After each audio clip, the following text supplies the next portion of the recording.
Naveen, for those consumers who are buying their first insurance policy, what should your advice be to them? What kind of policy should they choose? And from which insurer house should they choose from?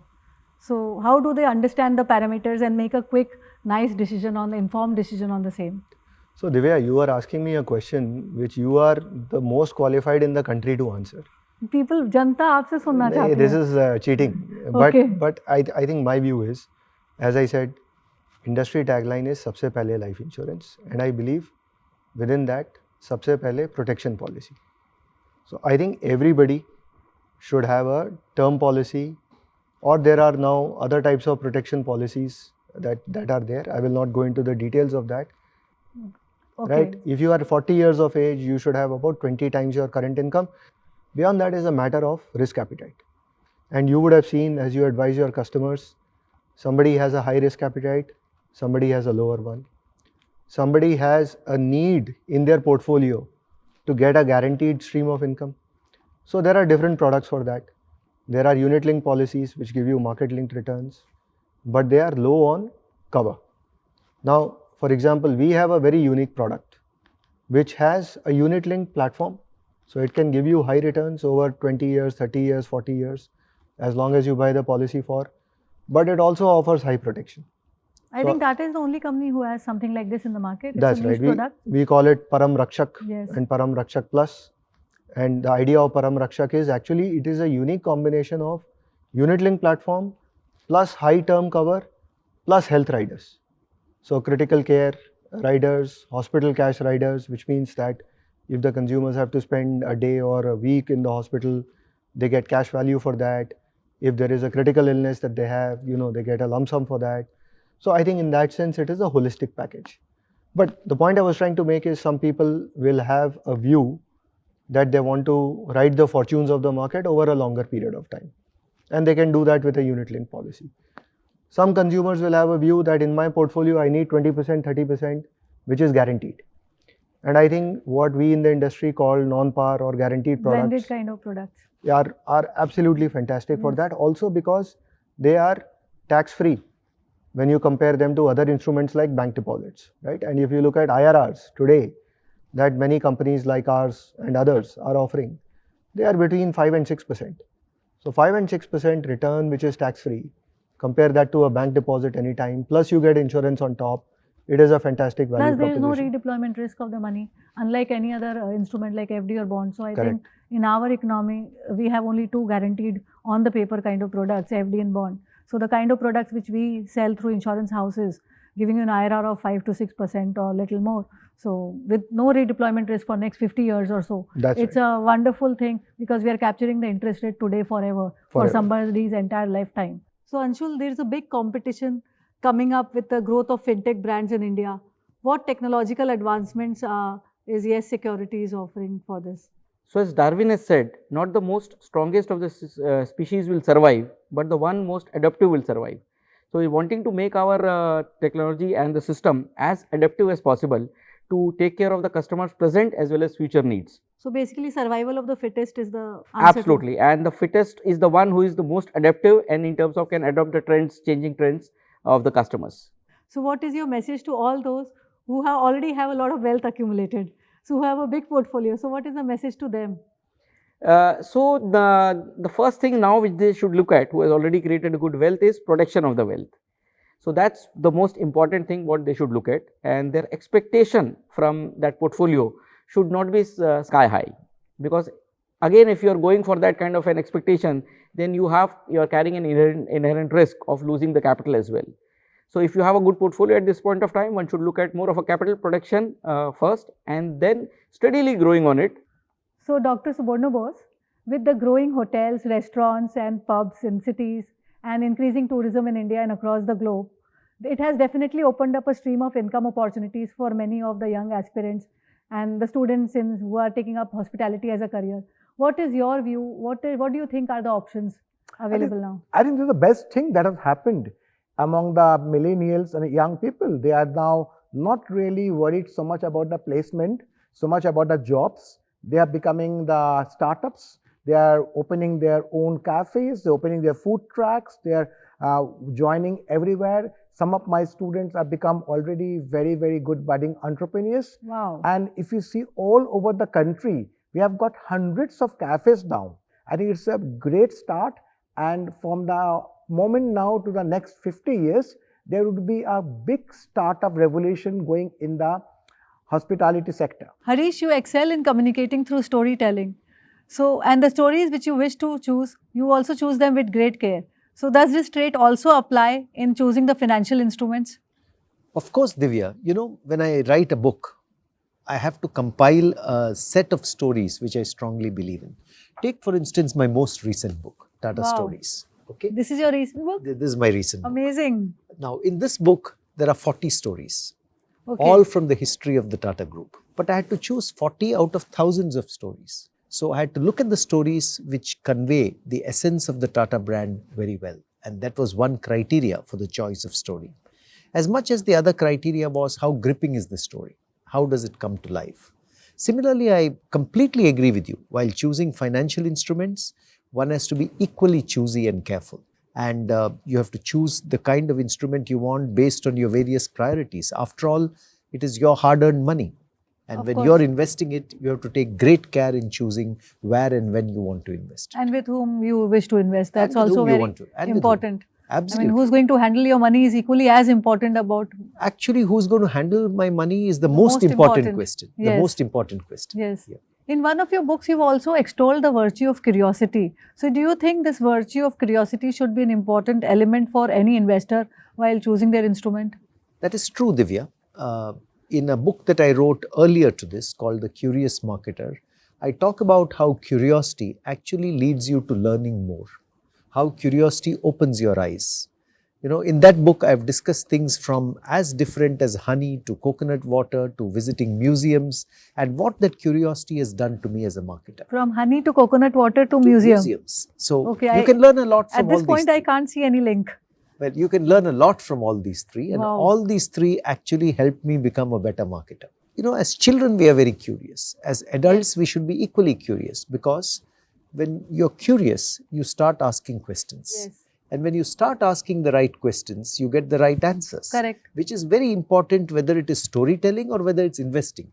You know, getting the right answers is very critical. So I would say, if you're an investor, be curious, learn as much as possible, and don't ever think that you know it all. No doubt about it. So there are 3 C's there. Change is the only constant, change and constant.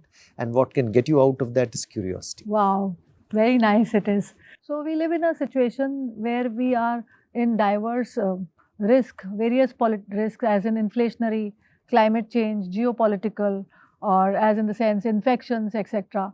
So, what is your message to people in this situation? How do they tide over these and take things forward from here?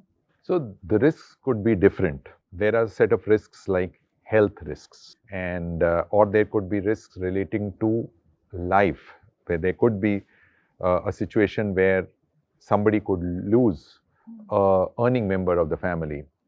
The other risks could be loss of income, and consequently, you have to tide over that situation in a financial manner. So risk could be different. I think what one has to look at is, how does one prepare himself or herself to manage those risks? See, we can never predict what will happen tomorrow. It's very, very difficult. Nobody expected COVID to happen. And there are positive sides of COVID also, and nobody actually looked at those positive sides also, and people couldn't imagine that could happen. So I think we all have to be prepared to handle these situations. And for that, from a financial perspective, one has to build a savings kitty. It is extremely important that one has access to liquid savings at all points of time. And those liquid savings could, how much they could be, would be a function of family size, the expenses, how young your children are, which are the family members you are supporting, and so on and so forth. The others is, the other risks are which you can protect yourself against, whether it is life or health. I think these are the 2 big risks which exist. And there are plans which are available. There are insurance products which are available through which you can protect yourself. A lot of time, what happens is in good times, we forget that bad times can hit us. I think all of us should remember, then if we are seeing good times, we will see bad times also. Parveen, as a hotelier, you've always been thinking out of the box experiences for your consumers. So we would like to, it would be really interesting to know your thoughts on the new age financial instruments like cryptocurrencies, AIFs, or maybe angel investing, startups, etc. With digitization of the financial instruments, I think there are a lot of new opportunities which are appearing. I am still a little more conservative person, and I would say you could probably allocate a very small part to crypto or NFT or other instruments of a similar nature, angel investing. But you need to be careful about it because there are high risk and high return. And usually once your basic financial planning is done, then probably the top 5% of the pyramid is what you could invest into these instruments. Rahul, for those people who may have missed the bus early towards the retirement planning, how do they build up the corpus towards retirement planning? What is a fast track method or ninja growth hack kind of? There are no fast tracks, unfortunately, but there is never too late also at the same time. So the typical formula is that if you are, 30 years old, then 70% should be in equity. I mean, 100 minus 30, those normal formulas are there, but it also depends on your risk appetite. If someone is late, to answer your question, depends on how late, but I would say that he should definitely start with categories which dynamically change the equity data allocation, like the balanced advantage fund I mentioned, and also have, use that to compensate for the time which you might have missed out. Because if you try to do equity debt yourself and you try to make up for the lost time by putting equity higher permanently, you might end up doing more damage than good. So therefore, you need a little bit of sensible approach even while you're trying to create your retirement corpus. So let's say you start at 40, then you have to still follow the same rules and try and take advantage through categories like balanced advantage fund if you want to really try and create some catch up. But there's no substitute for starting early. I would add here that retirement planning at whatever age is about achieving or planning for your financial freedom. That is, financial freedom is I don't have to worry about working to earn to meet my annual expenses. So just a ballpark here, that if your annual expense is X, if you have 25 to 30 times this amount saved in your retirement corpus, then it takes care of your future expenses and as well as the inflation that will eat into these expenses. So each year you consume 4% of this corpus and the balance corpus keeps on growing to beat inflation. That's very super, When it comes to financial planning or investing, what do you give a maximum weightage on? Whether it is service or maybe return on investment or the term of investment or the simplicity or the sectorial, what is it that you give weightage on? My personal favorite, if you ask me, when it comes to investing, is simplicity. Okay. I think it is extremely, extremely important for the customer to understand what exactly he or she is investing into. And for that, simplicity of the product, simplicity of the plan, all of that really makes a lot of difference.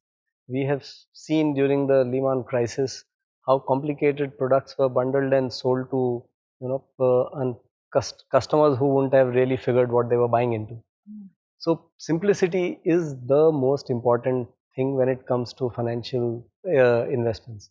The second thing, if you ask me, is more about ensuring that you create a plan which details your surpluses, your expenses, your short-term needs, your medium-term needs, your long-term needs, and then sticking with a consistency to that plan.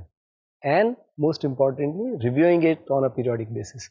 Those are the two most important things, if you ask me, I would connect with when it comes to financial investments at a personal level. So Yashish, what would be your advice to the younger generation who graduated from the B school and looking for career opportunities?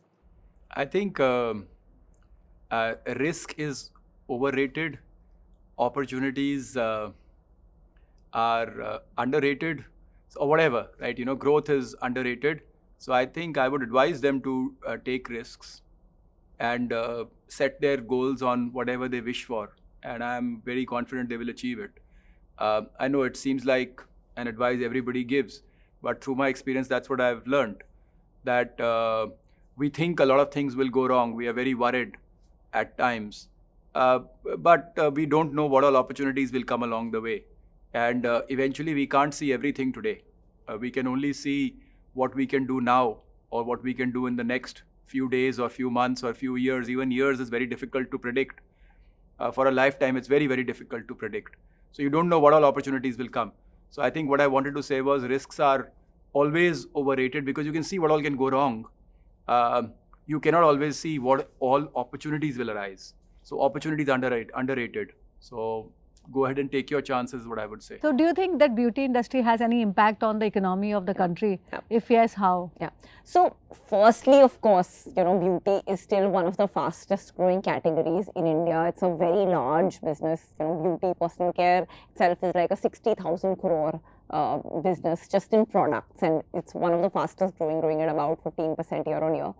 But beyond that, I feel that beauty as an industry is one of those industries which employs the most number of women. And this Is it? Yes, and like sugar has 2,500 women employees. We have more than 70% of our workforce is women, because it's just an industry where it's easier for women to get ahead. And now I will tell you the impact that has on GDP, right? So the percentage of women in workforce has come down to under 20%, and there is a McKinsey report that says a 10% change in the participation of women in workforce can have an $800 billion impact on India's GDP. Wow. Now that's the impact that it can have, because it is one of your most under-leveraged, underutilized asset in India. That's women who are, educated but are sitting at home and not working, right? So now filling that workforce gender gap can have an $800 billion impact. And I feel there are two industries. One is, of course, your banking and financial services, and the other is beauty. That's actually at the forefront of bringing about this change. So I feel this is an indirect impact that it has, but it cannot be discounted, because the scale, it's like 10% difference, 20% participation going to 30% can actually bring about a change of $800 billion. And That's a radical change. Absolutely, and that's what we need to get to our $5 trillion GDP dream. Yeah, true. So Gaurav, you have been a serial entrepreneur. So you must have faced many challenges in your journey. How did you overcome them? I think every day is a challenge, right? When you're kind of building something, there's so many moving parts. I think few things which has kind of worked well. One is a very high degree of obsessive focus on governance, right? So your bad news travels the first. So you have to constantly keep the board and your stakeholders updated. So I think that's been our mantra, right? So I think anything which we think is not going well, we discuss it quite openly, right? Both with the board as well as the team. Second is again over investing in the team, right? So I think sometimes what happens is that the journey is anyways for an entrepreneur going to be very lonely. So it's very important that you have the right founding team who are coming for the right purpose and the right reason, right? So I think don't end up over hiring very early, right? Ensure that you are meeting and interviewing at least the first 150 people, especially on the dimensions of culture. So these two things I think will help you to control a lot of externality and set up the overall foundation. The third thing also to my mind is every day is a new day. Yeah. That's been kind of my learning, that what my mantra also is that we have not done anything as of tomorrow, right? So everything we have done is as of yesterday. So we need to take one day at a time and remain excessively focused on execution, because when you're starting something, the vision, strategy, all of that looks very good, right? But when the road hits the rubber is largely around execution, right? So how do you ensure that you're breaking down a large part of your vision, right, into very, very small chunks for the team to actually go out and execute very well, and give them the kind of freedom which is required to execute well, right? So, and that's to my mind has helped me to kind of tide over challenges around, whether it is around the macro or it is around fundraise or it is around competitive landscape. So a lot of these things you can control if you focus on these 2-3 things. Thank you for watching Manage Wealth with me, Divya Tusnial.